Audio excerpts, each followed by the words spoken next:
Myanmar ও থাইল্যান্ডে ভয়াবহ ভূমিকম্প, ব্যাপক ক্ষয়ক্ষতি, এ পর্যন্ত ১৫০ শতাধিক মৃত্যুর খবর। দেশ দুটির বিভিন্ন অঞ্চলে জরুরি অবস্থা জারি। হঠাৎ দেখলাম আমার পাশের ভবনটি নড়তে শুরু করে। এরপরই মানুষের মাঝে আতঙ্ক ছড়িয়ে পড়ে। যে যেদিকে পেরেছে ছুটতে শুরু করেছে। ঈদে স্বস্তি নিয়ে ঢাকা ছাড়ছেন নগরবাসী। মহাসড়কে যানবাহনের চাপ বাড়লেও যানজট নেই, নির্ঝঞ্ঝাট ট্রেন চলাচল, লঞ্চঘাটে ঘরমুখো মানুষের ঢল। ব্যবস্থাপনা এখন অবধি ভালো, সবকিছু সুন্দরভাবে পরিষ্কারই আছে, খারাপ কিছু এখন অবধি দেখিনি। গাড়ি টিকিট পেয়েছি এবং ভালোভাবে পেয়েছি। টিকিট ছাড়া যায় তাদেরকে হয়তো একটু রেস্ট্রিকশন ঢোকার জন্য, সো আমার ভিড়টা একটু কম মনে হচ্ছে। Doctor Mohammad Yunus, Xi Jinping দ্বিপাক্ষিক বৈঠক, একটি চুক্তি এবং ৮টি সমঝোতা স্মারক সই, $2 বিলিয়ন বেশি বিনিয়োগ, ঋণ আর অনুদানের প্রতিশ্রুতি। The people of Bangladesh deeply values China as a trusted friend and a reliable partner. Our two nations share an enduring historical friendship. We are thankful to China for supporting our interim government. নির্বাচন নিয়ে ধোঁয়াশা তৈরি করছে সরকার, অভিযোগ রিজভির। দলের সিদ্ধান্তের উপর নির্ভর করছে মেয়রের দায়িত্ব নেয়া, বললেন ইশরাক।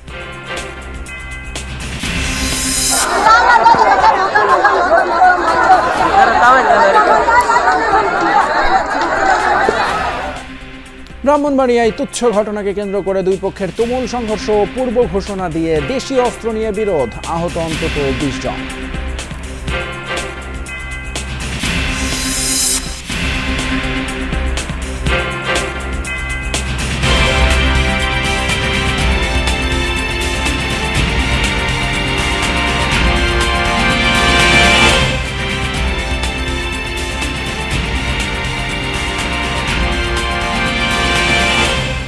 সবাইকে আমন্ত্রণ, যমুনা নিউজে আপনাদের সঙ্গে আছি আমি ফয়সাল তিতুমিন। এতক্ষণ শিরোনামগুলো দেখলেন। ভয়াবহ ভূমিকম্পে মিয়ানমারে অন্তত ১৪৪ জনের প্রাণহানির খবর পাওয়া গিয়েছে। ব্যাংককে ৮ জনের মৃত্যুর খবর নিশ্চিত করেছে থাই প্রশাসন। শুক্রবার ৭.৭ মাত্রার ভূমিকম্প অনুভূত হয় মিয়ানমারে। এরপর অনুভূত হয় ৬.৪ মাত্রার আরও একটি আফটারশক। প্রায় একই সময়ে কেঁপে ওঠে থাইল্যান্ডও। তাসের ঘরের মতো ভেঙে পড়া এই বহুতল ভবন থাইল্যান্ডের প্রাণকেন্দ্রে অবস্থিত। ব্যাংকক নগর কর্তৃপক্ষের হিসাবে ভয়াবহ ভূমিকম্পে ধসে পড়া নির্মাণাধীন ৩০ তলা ভবনটির নিচে চাপা পড়েছে অনেকেই। ভূমিকম্পে থাইল্যান্ড ও মিয়ানমারে নিমিষেই ধ্বংসস্তূপে পরিণত হয় এমন বেশ কয়েকটি ভবন। ধ্বংসস্তূপের নিচে এখনও চাপা পড়ে আছে অনেকে। কংক্রিটের নিচে আটকে পড়াদের বের করতে কাজ করে যাচ্ছে থাইল্যান্ডের জরুরি বিভাগ। একের পর এক বেরিয়ে আসছে মরদেহ। শুক্রবার দুপুরে ৭.৭ মাত্রার ভয়াবহ ভূমিকম্পের পর কয়েক দফায় কেঁপে ওঠে দেশ দুটি। মার্কিন ভূতাত্ত্বিক জরিপ সংস্থা USGS জানায়, ভূকম্পনের উৎপত্তিস্থল মিয়ানমারের মান্দালায়।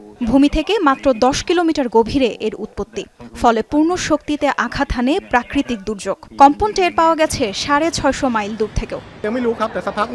প্রথমে বুঝতে পারিনি ভূমিকম্প হচ্ছে। আমার আশেপাশের চেয়ার টেবিল দুলতে শুরু করে। পরে দেয়াল ও কাঁচ ভাঙার শব্দ শুনে বুঝতে পারি ভূমিকম্প হচ্ছে। আমাদের বিল্ডিং এর সিলিং এর কিছু অংশও ভেঙে পড়ে। আমি পরে দৌড়াতে শুরু করি। আমি মিটিংয়ে ছিলাম, এর মধ্যে সবকিছু দুলতে শুরু করে।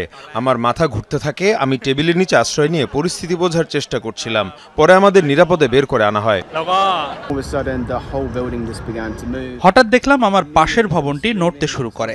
এরপর মানুষের মাঝে আতঙ্ক ছড়িয়ে পড়ে। যে যেদিকে পেরেছে ছুটতে শুরু করেছে। তাড়াহুড়ো আর ধাক্কাধাক্কিতে অনেকে আহত হয়েছে। ব্যাংককের ধসে পড়া নির্মাণাধীন ভবনটি পরিদর্শন করেছেন থাই প্রধানমন্ত্রী পেতংতান সিনাওয়াত্রা। আরও কয়েকটি আফটারশকের শঙ্কায় ব্যাংককে জরুরি অবস্থা জারি করেছে থাইল্যান্ড সরকার। এদিকে মিয়ানমারের রাজধানী নেইপিতো সহ বিভিন্ন এলাকায় ধসে পড়েছে অসংখ্য বহুতল ভবন। সময়ের সাথে পাল্লা দিয়ে বাড়ছে নিহতের সংখ্যা। উৎপত্তিস্থল মান্দালায়ের পরিস্থিতিও ভয়াবহ। ধ্বংস হয়েছে বহু অবকাঠামো, ক্ষতি হয়েছে বহু মসজিদ, প্যাগোডা সহ ধর্মীয় ও ঐতিহাসিক স্থাপনা। রাজধানী নেইপিতো সহ অন্তত ৬টি অঞ্চলে জরুরি অবস্থা জারি করেছে জান্তা সরকার। চাওয়া হয়েছে আন্তর্জাতিক সহায়তা। দুই দেশে উদ্ধার কাজ চালিয়ে যাচ্ছে রেড ক্রস সহ বিভিন্ন স্বেচ্ছাসেবী সংগঠন। ভয়াবহ এই সময়ে থাইল্যান্ড ও মিয়ানমারকে সহায়তার কথা জানিয়েছে বিশ্ব স্বাস্থ্য সংস্থা। গভীর শোক জানিয়েছেন ক্যাথলিক ধর্মগুরু Pope Francis. Tasrian Sofan, Jamuna news. এদিকে শক্তিশালী ভূমিকম্পের ধাক্কায় ব্যাপক ক্ষয়ক্ষতি হয়েছে মিয়ানমার এবং থাইল্যান্ডের নানা অবকাঠামোর। এর মধ্যে অত্যাধুনিক প্রযুক্তিতে তৈরি সুউচ্চ ভবন যেমন রয়েছে, তেমনি রয়েছে শতাব্দী প্রাচীন বিভিন্ন স্থাপনা ও শতাব্দী প্রাচীন সেতু থেকে শুরু করে প্যাগোডা এবং মসজিদও রয়েছে ক্ষয়ক্ষতির তালিকায়। ধ্বংসস্তূপের মধ্যে থেকে বাঁচার করুণাকতি। ভূমিকম্পের ধাক্কায় থাইল্যান্ডে নির্মাণাধীন একটি ভবনের ধ্বংসাবশেষের নিচ থেকে এভাবেই চিৎকার করছেন আটকে পড়া এক শ্রমিক। কতটা শক্তি নিয়ে মিয়ানমার আর থাইল্যান্ডে আঘাত হানে ভূমিকম্প, তাই দৃশ্যই বলে দেয়। প্রচণ্ড ধাক্কায় কেঁপে ওঠে আকাশছোঁয়া এসব ভবন। কম্পনের ধাক্কায় ভবনের ইনফিনিটি পুলে থাকা পানি পর্যন্ত ছিটকে পড়ে। শুক্রবারের ভূমিকম্পে ধ্বংস হয়ে গেছে থাইল্যান্ড এবং মিয়ানমারের বহু স্থাপনা, যার মধ্যে অত্যাধুনিক আকাশছোঁয়া ভবন যেমন রয়েছে, তেমনি রয়েছে ঐতিহাসিক নানা স্থাপনা। এর মধ্যে অন্যতম সাগাইং সেতু। ইরাবতী নদীর ওপর ব্রিটিশ আমলে নির্মাণ করা হয় এই সেতুটি। প্রায় 100 বছরের পুরনো সেতুটি ধসে পড়ে ভূমিকম্পের ধাক্কায়। এর পাশাপাশি নেইপিদো এবং মান্দালয়ের বেশ কিছু শতাব্দী প্রাচীন প্যাগোডা ধসে পড়েছে। ক্ষতিগ্রস্ত হয়েছে অন্যান্য ধর্মীয় স্থাপনা, যার মধ্যে মসজিদও রয়েছে। এদিকে দুই দেশের বিভিন্ন সেতু এবং কালভার্টও ক্ষতিগ্রস্ত হয়েছে ভূমিকম্পে, ফলে বিভিন্ন স্থানে বন্ধ রয়েছে যান চলাচল। মীর মুশফিকা হাসান, যমুনা নিউজ। এবারে ঈদ যাত্রার খবর। সড়ক পথে নারীর টানে বাড়ি ফেরা মানুষের ঢল। উত্তরের পথে বিভিন্ন পয়েন্টে যানবাহনের জটলা তৈরি হলেও নেই চিরচেনা যানজট। কিছু ক্ষেত্রে রয়েছে বাড়তি ভাড়া আদায়ের অভিযোগ। অন্যদিকে দক্ষিণ পশ্চিমাঞ্চলের 21টি জেলার যাতায়াতের অন্যতম রুট পাটুরিয়া দৌলতদিয়া ঘাটেও বেড়েছে ঘরমুখী মানুষের চাপ। ঈদুল ফিতরের টানা 9 দিনের ছুটি। ধাপে ধাপে ছুটি হয়েছে গার্মেন্টস ও শিল্প কারখানা। স্বজনদের সাথে সময় কাটাতে ঘরমুখী মানুষের ঢল মহাসড়কে। উত্তরের প্রবেশদ্বার ঢাকা টাঙ্গাইল মহাসড়ক, বাইপাইল, কবিরপুর, খারাজোড়া সহ কয়েকটি পয়েন্টে পরিবহনের জটলা। যেখানে সেখানে যাত্রী ওঠানামার কারণে কয়েক কিলোমিটার এলাকা জুড়ে দেখা দেয় ধীরগতি। যে যেভাবে পারছেন ছুটছেন গন্তব্যে। কিছু ক্ষেত্রে রয়েছে বাড়তি ভাড়া আদায়ের অভিযোগ। আগে 150-200 টাকা করে যাতায়াত করতাম, সেখানে এখন ভাড়া হলো 500-450। আমাদের মতো গরিব মানুষের জন্য আসলে অনেক টাকা দিয়ে যাওয়াটা খুবই কষ্টসাধ্য। গাড়ি পাচ্ছি না, আর গাড়ি পাইলেও মনে করেন সিট পাচ্ছি না, আর অনেক ভাড়া চাই। আগের যে ভাড়া নির্ধারিত যে ভাড়াটা ছিল তার থেকে কিছুটা বেশি নিচ্ছে, এই কারণেই যে আমাদের ওই দিক থেকে গাড়িগুলো খালি আসতে হয়। রাস্তার উপর বাস থামিয়ে যাত্রী তোলায় ঢাকা ময়মনসিংহ মহাসড়কের রাজেন্দ্রপুর, মাওনাসহ কয়েকটি পয়েন্টে গাড়ির জট দেখা দেয়। তবে ঢাকা চট্টগ্রাম ও ঢাকা সিলেট মহাসড়কে গাড়ির চাপ থাকলেও নেই চিরচেনা যানজট। দক্ষিণের যাত্রাটা অনেকটাই পাল্টে গেছে পদ্মা সেতুর কারণে। সকাল থেকেই টোল প্লাজায় অন্য যানবাহনের সাথে দেখা যায় মোটরসাইকেলের সারি। সেতু পার হয়ে যাওয়ার এই অপেক্ষা বেলা বাড়ার সাথে পাল্টেছে। ঢাকা মাওয়া এক্সপ্রেসওয়েতে দক্ষিণ ও দক্ষিণ পশ্চিমাঞ্চলের যাত্রীদের চাপ সামলাতে নির্ধারিত 2টি বুথের পাশাপাশি আরও একটি অস্থায়ী টোল বুথ বসানো হয়। দীর্ঘ 1 ঘন্টা আমি অপেক্ষা করতেছি, এখনো সামনে যে গতি দেখতেছি মনে হয় না 2 ঘন্টায় আমরা পার হতে পারবো। ঈদে বাড়ি যাবো, সেই আনন্দের জন্য এই কষ্ট কোনো বিষয় না ভাই, এই কষ্ট মেনে নিয়ে এখন যাচ্ছি। ফেরি পারাপারের অপেক্ষাও ফুরিয়েছে। পাটুরিয়া দৌলতদিয়া রুটে যানবাহন পারাপারে 17টি ফেরি থাকায় চাপ অনেকটাই সহনীয়। নদী পারাপারে 20টি লঞ্চও দেয়া হয়েছে এই রুটে। হুমায়ুন রশিদ, যমুনা নিউজ। অন্যদিকে rail station, bus counter, launch টার্মিনালগুলোয় ঘরমুখো মানুষের ভিড় বাড়লেও কোথাও অস্বাভাবিক চাপ ছিল না। স্বজনদের সঙ্গে আনন্দ ভাগাভাগি করতে বাড়ির পথে স্বস্তির ঈদযাত্রা এবার। তবে আছে বাড়তি ভাড়ার অভিযোগ জানিয়ে তৎপর সংশ্লিষ্ট সংস্থাগুলো। যাত্রা নির্বিঘ্ন করতে নেওয়া হয়েছে কয়েক স্তরের নিরাপত্তা ব্যবস্থা।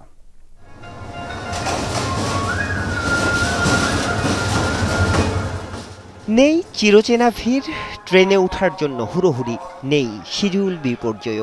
নির্ধারিত সময়েই গন্তব্যে ছেড়ে যাচ্ছে বেশিরভাগ ট্রেন।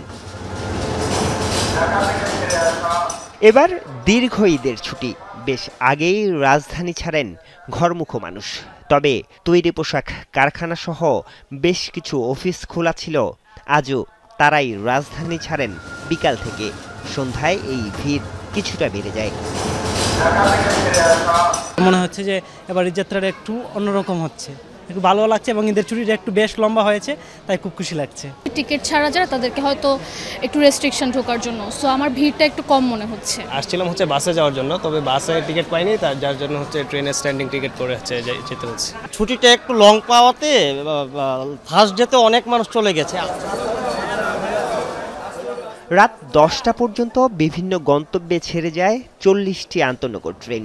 নেওয়া হয় 3 স্তরের নিরাপত্তা ব্যবস্থা। আমাদের কোনো যাত্রী যাতে বিনা টিকিটে প্রবেশ না করতে পারে সেই জন্য আমাদের 3 স্তরের নিরাপত্তা ব্যবস্থা আছে, যাতে এখানে সবাই টিকিট যার ভ্রমণের এই এনআইডি কার্ড দেখে টিকিট প্রবেশ করছে।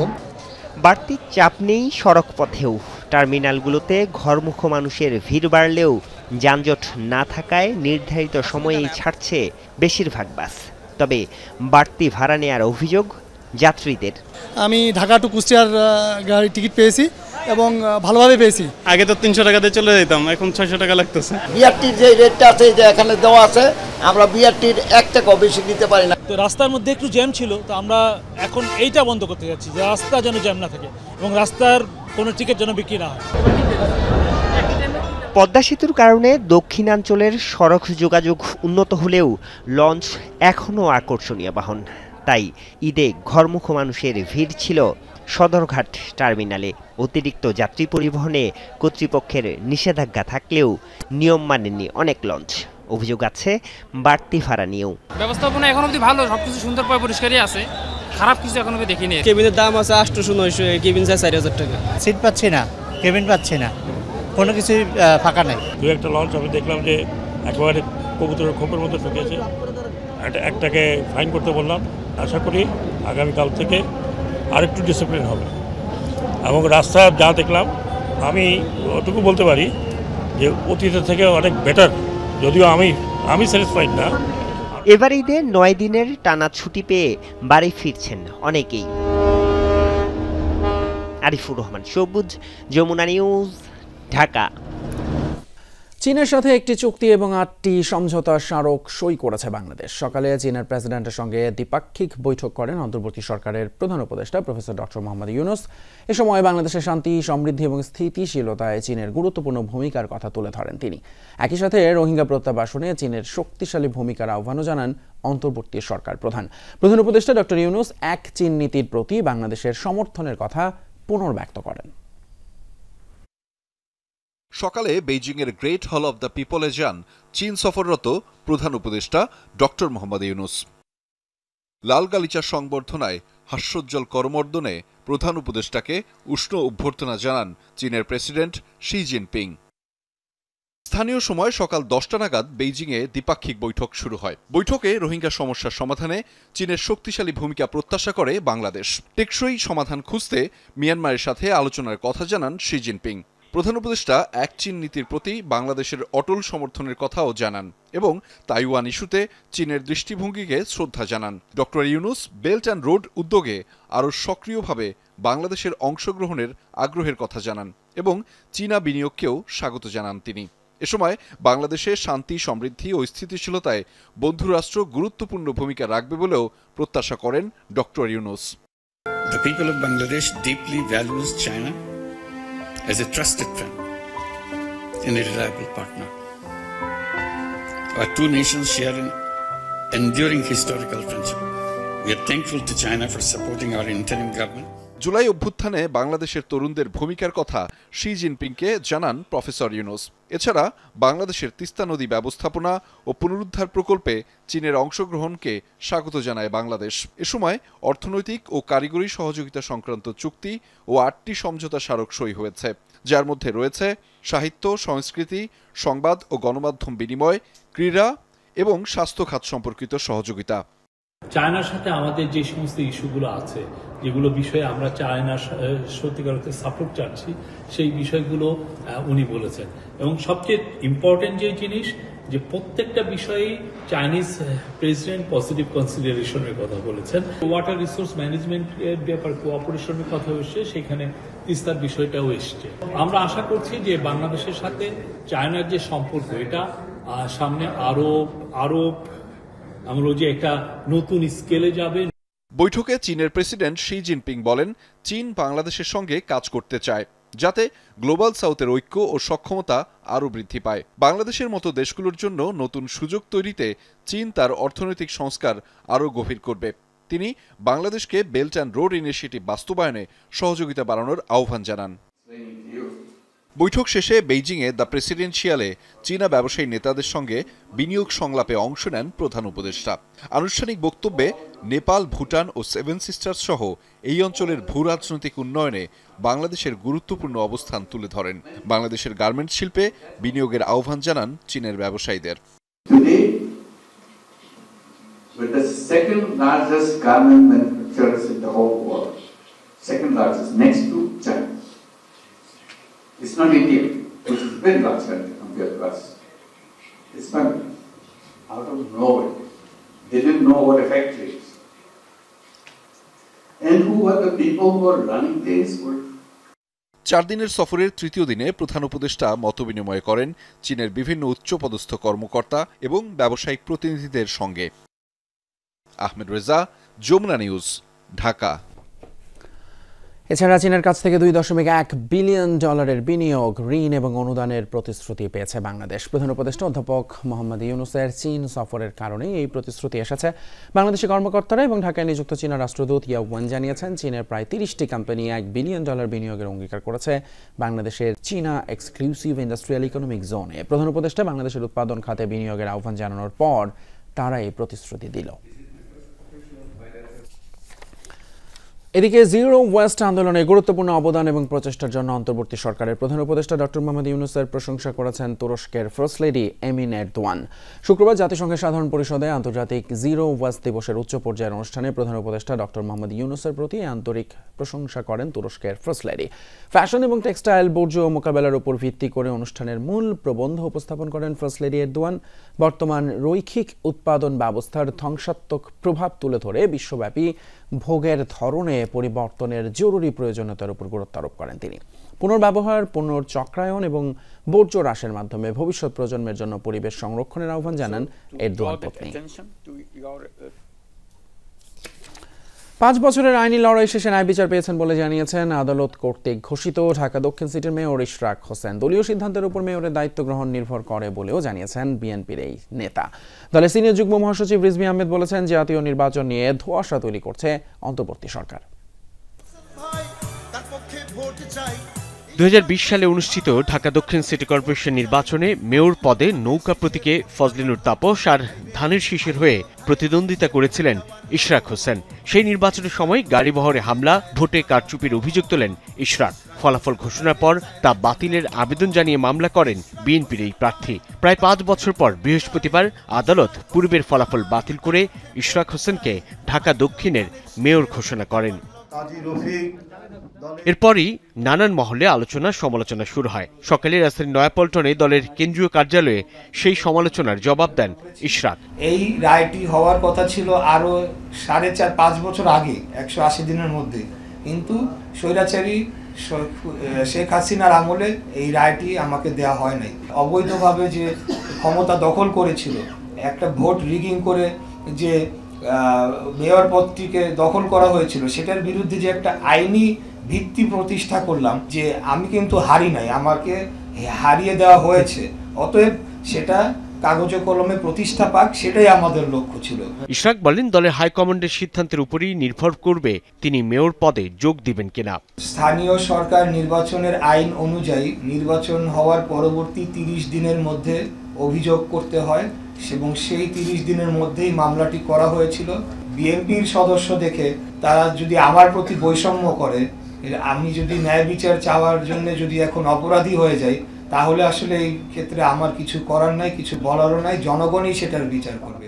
ভারপ্রাপ্ত চেয়ারম্যান তারেক রহমানের পক্ষ থেকে রিকশা ভ্যান ও অটো চালকদের মাঝে ঈদ উপহার প্রদান অনুষ্ঠানে বিএনপির সিনিয়র যুগ্ম মহাসচিব রিজভী আহমেদও বলেন, ন্যায় বিচার পেয়েছে জনতার মেয়র খ্যাত ইশরাক। জাতীয় নির্বাচন নিয়ে সরকারের বক্তব্যের সমালোচনা করেন তিনি। যে নির্বাচন নিয়ে বিভিন্ন ধোঁয়াশা তৈরি করা হচ্ছে, ডিসেম্বর না জুন না মার্চ, এক এক সময় এক একটা কথা বলা, এইটা তো আমাদের শেখ হাসিনার কিছু কথাবার্তার সাথে এটার মিল পাওয়া যায়। জনগণের কাছে স্পষ্ট সুনির্দিষ্ট তারিখ দিয়ে বা মাসের কথা বলে তারা একটা নির্বাচনী প্রক্রিয়া আপনার তৈরি করবে। গণঅভ্যুত্থানে সবার ত্যাগ স্বীকার না করলে অন্তর্বর্তী সরকারের ভাবমূর্তি ক্ষুণ্ণ হবে বলেও মনে করেন বিএনপি নেতারা। মানুষের যাতে দুর্ভোগ পোহাতে না হয়, কোনো ক্রমেই এইটা এই সরকারকে দেখতে হবে।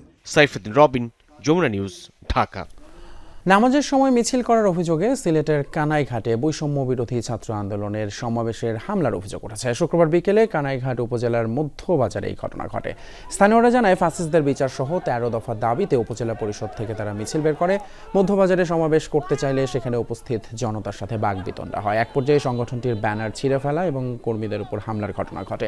খবর পেয়ে পুলিশ পরিস্থিতি নিয়ন্ত্রণে আনে। বৈষম্য বিরোধী ছাত্র আন্দোলনের সদস্যদের অভিযোগ, আওয়ামী লীগ নেতা কর্মীরা পরিকল্পিতভাবে হামলা চালিয়েছে। এই ঘটনায় থানায় অভিযোগ দায়ের করা হয়েছে। খুলনায় চেকপোস্ট বসিয়ে বিভিন্ন যানবাহনে তল্লাশি চালিয়েছে যৌথ বাহিনী। শুক্রবার রাত 9টা থেকে নগরী 7 রাস্তা মোড়ে 2 ঘণ্টা ব্যাপী অভিযান পরিচালনা করে নৌবাহিনী এবং খুলনা মেট্রোপলিটন পুলিশ। এ সময় সন্দেহভাজন যানবাহন থামিয়ে জিজ্ঞাসাবাদ করা হয়। বৈধ কাগজপত্র যাচাই বাছাই করেন কর্মকর্তারা। অনিয়ম থাকায় বেশ কিছু যানবাহনের মালিককে জরিমানা করা হয়েছে। সেই সঙ্গে কিছু যানবাহনের কাগজপত্র না থাকায় সেগুলো জব্দ করা হয়। নগরীর আইনশৃঙ্খলা রক্ষায় এমন অভিযান পরিচালিত হচ্ছে বলে জানান যৌথ বাহিনীর সদস্যরা। পবিত্র রমজানের শেষ শুক্রবার জুমাতুল বিদা। রমজানের শেষ সময়ে এর চেয়ে ভালো দিন আর পাওয়া যায় না। মহান আল্লাহর অনুগ্রহ লাভের আশায় রোজার শেষ জুমায় অংশ নিতে বায়তুল মোকাররম সহ মসজিদে মসজিদে তাই ছিল মুসল্লিদের ঢল। জুমার দিনে আল্লাহর কাছে ক্ষমা এবং রহমত চান সবাই। মহান আল্লাহর অনুগ্রহ লাভের আশায় আজানের আগেই জাতীয় মসজিদ বাইতুল মোকাররমে আসতে থাকেন মুসল্লিরা। মুসলমানদের কাছে এমনিতেই সপ্তাহের অন্য দিনের চেয়ে শুক্রবারের মর্যাদা বেশি, আর রমজান মাসে শুক্রবারগুলো মর্যাদা আরও বেশি। মুসল্লিরা তাই আগেভাগেই মসজিদে মসজিদে নিয়ত করে আসছি যে জুমাতুল বিদা বাইতুল মোকাররম জুমাতুল বিদা আদায় করব, মনে আশা। আমার পরিবার সবাইকে ভালো রাখে, সবাইকে বিপদ আপদে হেফাজত করে। আগে যেরকম চলছে এর থেকে যদি আরো বেটার চলে, এভাবে আল্লাহর কাছে চাওয়া, যদি আল্লাহ যদি অনেক ভালোভাবে সামনের দিনটা চলে। নিজের জন্য তো বটেই, পরিবার, দেশ, জাতির কল্যাণ কামনা সবার। জুলাই আগস্টের বিভীষিকা যেন আর না ফিরে আসে, সেই চাওয়াও অনেকের। বাংলাদেশকে আল্লাহ তাআলা যেন সকল ধরনের বিশৃঙ্খলা থেকে হেফাজত করেন। বাংলাদেশের অভ্যন্তরীণ, বাংলাদেশের বাহিরের যে শত্রু আছে, সমস্ত শত্রু থেকে বাংলাদেশকে আমরা একটা নিরাপদ দেশ হিসেবে গড়তে চাই। এটা আল্লাহ তাআলার কাছে আমার সবচেয়ে বড় চাওয়া। রাস্তাঘাটে দুর্ঘটনা হয়ে যায়, তাহলে আল্লাহ তাআলা এই রমজান মাস উপলক্ষে আল্লাহ তাআলা যেন মাহে রমজান মাস ছিল যেন আল্লাহ তাআলা তাদেরকে নাজাতের ব্যবস্থা করে দেন। জুমার খুতবায় রমজান মাসের ফজিলত ও ইবাদতের গুরুত্ব তুলে ধরেন ইমাম। রমজানকে বিদায় জানানো মানে হলো রমজানের স্মৃতি ধরে রাখা, রমজানের বরকতগুলো ধরে রাখা, এবং রমজান থেকে আমরা যে অভ্যস্ত হয়েছি তাকওয়া এবং সংযমের জিন্দেগির, সেই সংযমকে চালিয়ে নেওয়া আরেক রমজান পর্যন্ত। আল্লাহ তাআলা সেই তৌফিক আমাদেরকে দান করেন। রমজানের মতো সারা বছর যেন ইবাদত বন্দেগিতে পার করা যায়, এমন চাওয়া ছিল অনেকের। দেশের শান্তি ও মঙ্গল কামনায় হয় সমন্বিত মোনাজাত। আল্লাহ আমিন হক অহন, যমুনা নিউজ, ঢাকা। প্রথমবারের মতো পুরাতন বাণিজ্য মেলার মাঠে ঈদ জামাতের আয়োজন করছে ঢাকা উত্তর সিটি কর্পোরেশন। শেষ হয়েছে সামিয়ানা টাঙানোর কাজ। আয়োজকরা বলছেন, আবহাওয়া অনুকূলে থাকলে একসাথে নামাজ আদায় করতে পারবেন লক্ষাধিক মুসল্লি। ঈদের নামাজ শেষে হবে আনন্দ র্যালি, রয়েছে সাংস্কৃতিক অনুষ্ঠানের আয়োজনও।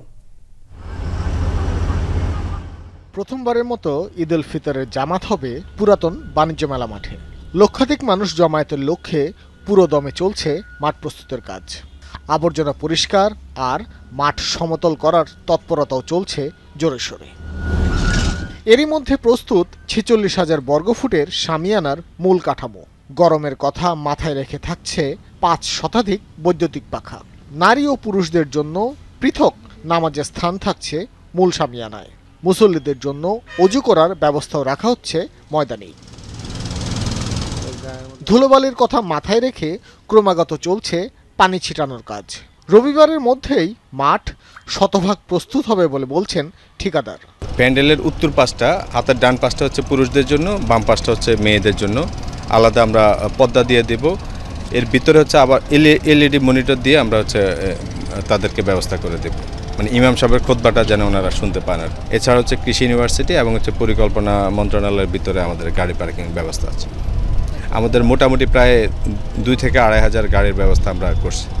3টি ভাগে থাকছে ঈদ উল ফিতরের আয়োজন। নামাজ শেষে শুরু হবে র্যালি, যা শেষ হবে সংসদ ভবনের দক্ষিণ প্লাজায়। এই মিছিলটা যে আমরা সংসদ ভবনের দক্ষিণ প্লাজার মানিক মিয়া এভিনিউ অংশে শেষ করব, যেখানে একটা সংক্ষিপ্ত কালচারাল অনুষ্ঠান থাকবে এবং এই রোজার ঈদের একটা সবচেয়ে সবার কাছে প্রিয় আবাল বৃদ্ধ বনিতা রমজানের এই রোজার শেষে এলো খুশিলেন, এই গানটা দিয়ে আমরা শুরু করবো এবং কয়েকবার রিপিটেডলি গাবো। তারা র্যালিতে আনন্দ মিছিলে যোগ দেবেন, তাদের জন্য সামান্য আপ্যায়নের ব্যবস্থা থাকবে।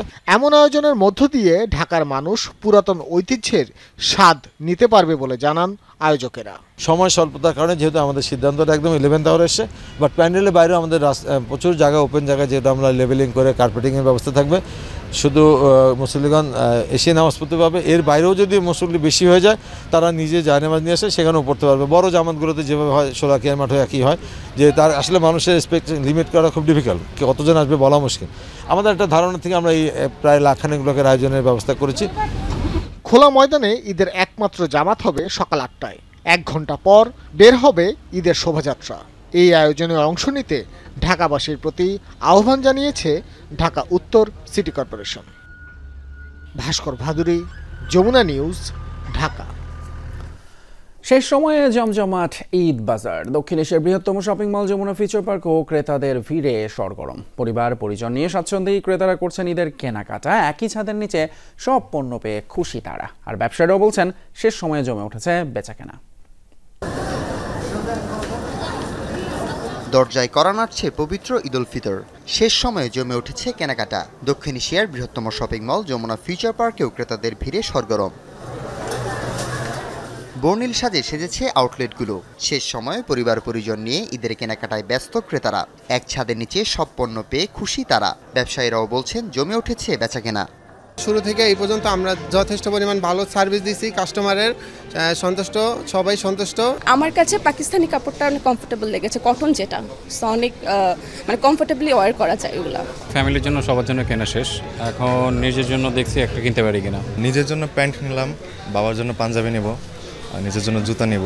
এবছর আলহামদুলিল্লাহ ভালো বেচাকেনা ছিল, কাস্টমার ফুটফলও ভালো ছিল। আশা করি যে দিদিটা আছে আর কাস্টমার ফুটফলও ভালো পাবো, ভালো বেচাকেনা হবে ইনশাআল্লাহ। আমি আসছি আসলে অন্য জুতা, ব্যাগ, কসমেটিক্স এগুলো দেখার জন্য, আর এমনি কেনা হয়েছে। রোজা শেষ তো মূলত পাঞ্জাবি, বাচ্চার ড্রেস নেওয়া কিনছি, জামা প্যান্ট। আজকে কিনবো হচ্ছে জুতা আর জামা। ক্রেতাদের জন্য রুচিশীল ও আধুনিক সব পণ্য রয়েছে যমুনা ফিউচার পার্কের সব আউটলেটে। স্বাচ্ছন্দ্যে কেনাকাটার পাশাপাশি ক্রেতাদের সামনে থাকছে কোটি টাকার ঈদ উপহার পাওয়ার সুবর্ণ সুযোগ। উপহার পেয়ে আনন্দিত ক্রেতারা। ঈদে তো গিফট পেয়ে অবশ্যই অনেক খুশি লাগছে। মানে আমি বুঝতে পারছি না যে কিভাবে কি আর কি হলো। আর আমার এখন চিন্তা যে আমার বাচ্চাটা এটা দেখে খুব খুশি হবে। সবার আগে থ্যাংক ইউ জানাচ্ছি আসলে যমুনার ম্যানেজমেন্টকে, যারা আসলে এই শপিং পারপাস বিভিন্ন মানুষের আশা পূরণের জন্য তারা এই ধরনের অফারগুলি দিয়েছে। ঈদের শেষ সময়ে যমুনা ফিউচার পার্কে স্বাচ্ছন্দ্যে কেনাকাটা করতে পেরে খুশি ক্রেতারা। এবারের বেচাকেনায় সন্তুষ্ট ব্যবসায়ীরাও। হাসিবুল করিম বিজয়, যমুনা নিউজ, ঢাকা। ব্রাহ্মণবাড়িয়ার সরাইলে ছাত্র জনতার গণ অভ্যুত্থানে নিহতের পরিবারের মধ্যে ঈদ সামগ্রী বিতরণ করা হয়েছে। শুক্রবার দিনব্যাপী শহীদদের বাড়ি বাড়ি গিয়ে তাদের পরিবারের কাছে ঈদ সামগ্রী পৌঁছে দেওয়া হয়। পরিবারের সদস্যদের সাথে কুশল বিনিময়ের পর ঈদের আগাম শুভেচ্ছা দেওয়া হয়। এ সময় পল্লী কর্ম সহায়ক ফাউন্ডেশনের সদস্য অধ্যাপক তৌফিকুল ইসলাম মিথিল, শহীদ মীর মাহফুজুর রহমান মুগ্ধর বাবা মীর মুস্তাফিজুর রহমান, ছাত্র জনতার গণ অভ্যুত্থানের অন্যতম সংগঠক এবং জাতীয় নাগরিক পার্টি এনসিপির যুগ্ম আহ্বায়ক আশরাফ উদ্দিন মাহাদি সহ অনেকে উপস্থিত ছিলেন। এছাড়া 2021 সালের 26, 27 এবং 28 মার্চ মোদি বিরোধী আন্দোলনে সরাইলে শহীদদের পরিবারের মাঝেও ঈদ সামগ্রী বিতরণ করা হয়। ঈদের আনন্দ ম্লান কানাডার অনেক প্রবাসী বাংলাদেশির। অর্থনৈতিক মন্দা এবং জীবনযাত্রার উচ্চমানের জন্য প্রতিকূল পরিস্থিতিতে প্রবাসীরা, যার কারণে কর্মহীন অনেক প্রবাসী বাংলাদেশি। ফলে এবারের ঈদ কাটছে আনন্দ উচ্ছ্বাসীনভাবে। কানাডা থেকে বিস্তারিত জানাচ্ছেন সহকর্মী তানভীর ইউসুফ রানি।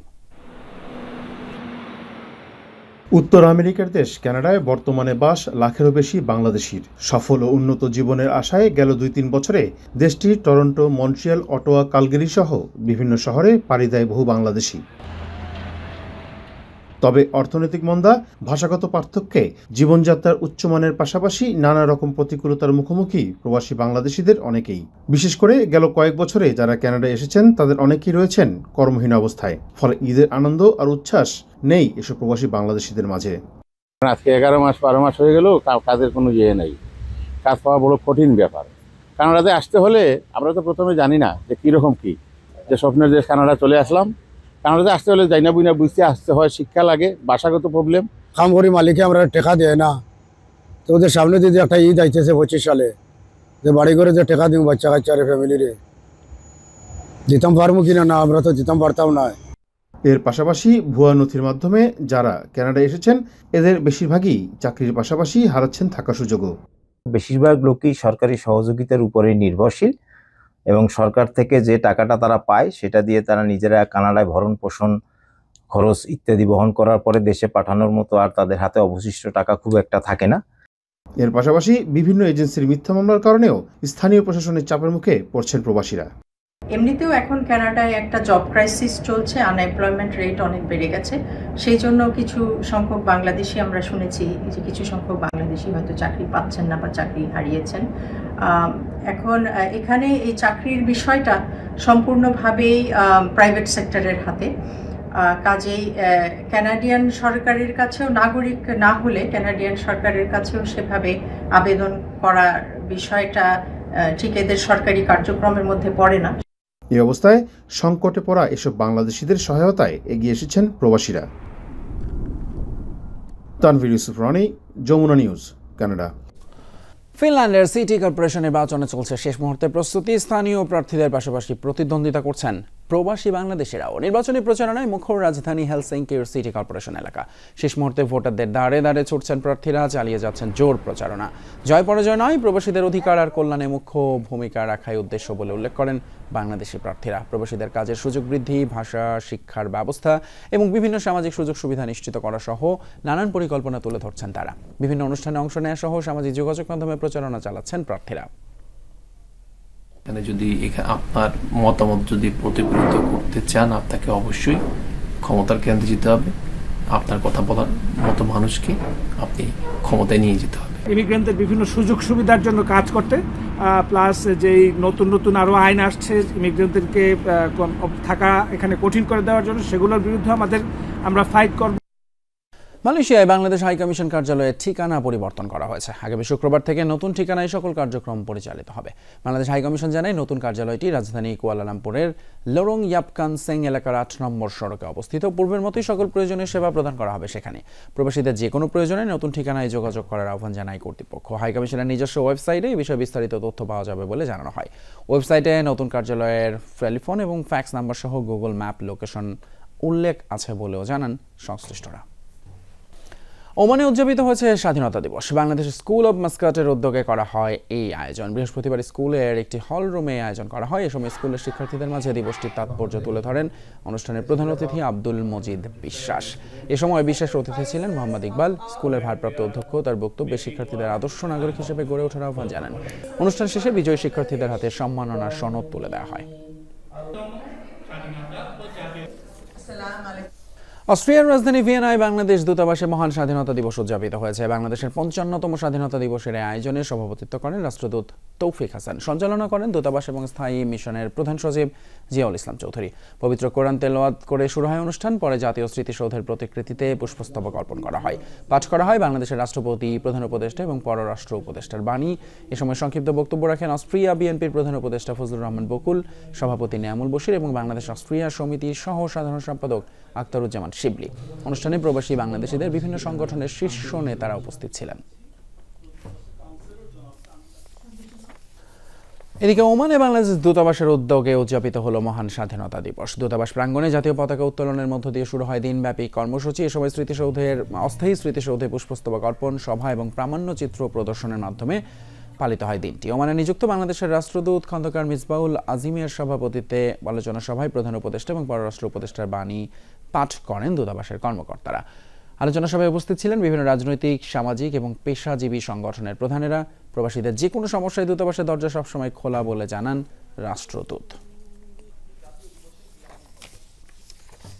লেবাননেও বাংলাদেশ দূতাবাসের আয়োজনে ৫৫তম স্বাধীনতা দিবস উদযাপিত হয়েছে। দেশটির রাজধানী বৈরুতে দূতাবাসের কার্যালয়ে আয়োজন করা হয়। দিনের শুরুতে যথাযথ মর্যাদায় জাতীয় পতাকা উত্তোলন করা হয়। পরে আলোচনা সভায় স্বাধীনতা দিবসের গুরুত্ব ও তাৎপর্য তুলে ধরেন বক্তারা। এই সময় বীর মুক্তিযোদ্ধা এবং বীরাঙ্গনাদের অবদানের কথা স্মরণ করে বক্তব্য দেন দূতাবাসের chargé d' affaires Mohammad Anwar Hossain. পাঠ করা হয় রাষ্ট্রপতি, প্রধান উপদেষ্টা এবং পররাষ্ট্র উপদেষ্টার বাণী। এছাড়াও এদিন স্বাধীনতা দিবসের উপর নির্মিত একটি প্রামাণ্যচিত্র প্রদর্শন করা হয়। দূতাবাসের কর্মকর্তা সহ প্রবাসী বাংলাদেশিরা এই আয়োজনে অংশ নেন। সুইজারল্যান্ডে বাংলাদেশ ক্লাব জেনেভার আয়োজনে বাৎসরিক ইফতার এবং দোয়া অনুষ্ঠিত হয়েছে। জেনেভা শহরের স্থানীয় এক হলরুমে আয়োজন করা হয়। বাৎসরিক আয়োজনে উপস্থিত ছিলেন বাংলাদেশ কনসুলেটের রাষ্ট্রদূত তারেক মোহাম্মদ আরিফুল ইসলাম, বাংলাদেশ ক্লাব জেনেভার সভাপতি হারুনুর রশিদ, সাধারণ সম্পাদক নুরুল ইসলাম, কোষাধ্যক্ষ বাবুল বিশ্বাস সহ সদস্য এবং কর্মকর্তারা। এছাড়াও অংশ নেয় সুইজারল্যান্ড এবং ফ্রান্সের ২ শতাধিক প্রবাসী বাংলাদেশি। প্রতিবছর এমন আয়োজন করার প্রত্যাশা ব্যক্ত করেন আয়োজকরা। সংযুক্ত আরব আমিরাতে প্রবাসী মালিকানাধীন ২ রেস্তোরাঁর ৬ বছর পূর্তিতে বিনামূল্যে ইফতারের আয়োজন করা হয়। আজমান শহরে আয়োজন করে খায়ের আল মদিনা রেস্টুরেন্ট। একই দিনে দুবাই ইন্টারন্যাশনাল সিটি এলাকায় খাজা বাবা রেস্টুরেন্টের আয়োজনে হয় ইফতার। পুরো রমজান মাস জুড়ে নানান পদের ইফতারের আয়োজন করে তারা। দূর দূরান্ত থেকেও ভোজন রসিকের সমাগম হয় সেখানে।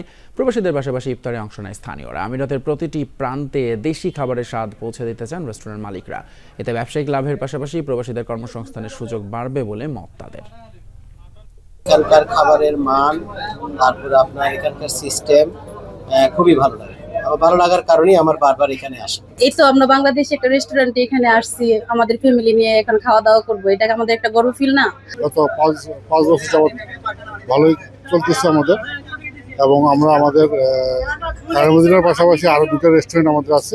একটা হলো খাজা বাবা রেস্টুরেন্ট ইন্টারন্যাশনাল সিটিতে এবং আজমান সানাইয়াতে, যেটা আরেকটা নতুন রেস্টুরেন্ট ওপেনিং এর অপেক্ষায় আছে।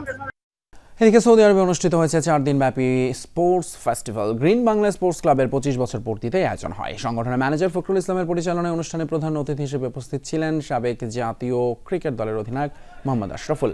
এ সময় খেলায় বিজয়ীদের হাতে পুরস্কার তুলে দেন তিনি। আর প্রধান অতিথি হিসেবে অংশ নেন আব্দুল্লাহ মামুন, বাসির মিয়া, আলামিন খান, রাকিব সহ আরও অনেকে।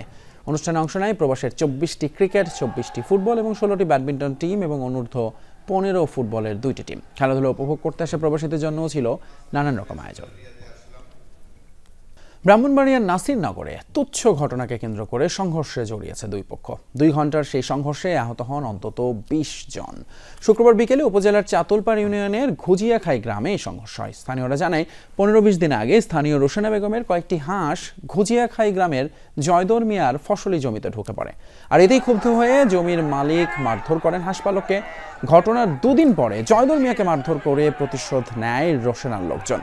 এরপরই সংঘর্ষে জড়ায় 2 পক্ষ। পরে স্থানীয়দের মধ্যস্থতায় মীমাংসা হলেও শুক্রবার জুমার নামাজের পর 2 পক্ষের লোকজন ঘোষণা দিয়ে খোলা মাঠে দেশীয় অস্ত্র নিয়ে সংঘর্ষে জড়ায়।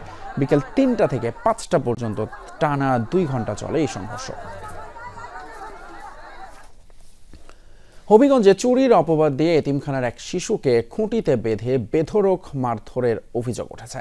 স্থানীয়রা জানায় শুক্রবার সকালে শহরের রাজনগর এলাকায় ইসলামিয়া এতিমখানার 5ম শ্রেণীর শিক্ষার্থী নাইম হাসান সহ কয়েকজন পাশের নির্মাণাধীন একটি ভবনের ছাদে ঘুড়ি ওড়াতে যায়। আর সেখানে প্যান্টের একটি বেল্ট পরে থাকতে দেখে উঠাতে যায় নাইম। এ সময় ভবনের এক নির্মাণ শ্রমিক তাকে আটক করে চুরির অপবাদ দেয়। পরে শিশুটিকে খুঁটিতে বেঁধে ঘণ্টা 3 মতো মারধর করে ওই ভবন মালিক, এতিমখানার পরিচালনা কমিটির সদস্য নুরুল হক এবং জসিম নামের ব্যক্তি। বিষয়টি জানাজানি হলে স্থানীয়রা নুরুল হককে ঘেরাও করে। পরে পুলিশ ওই ব্যক্তিকে হেফাজতে নেয়।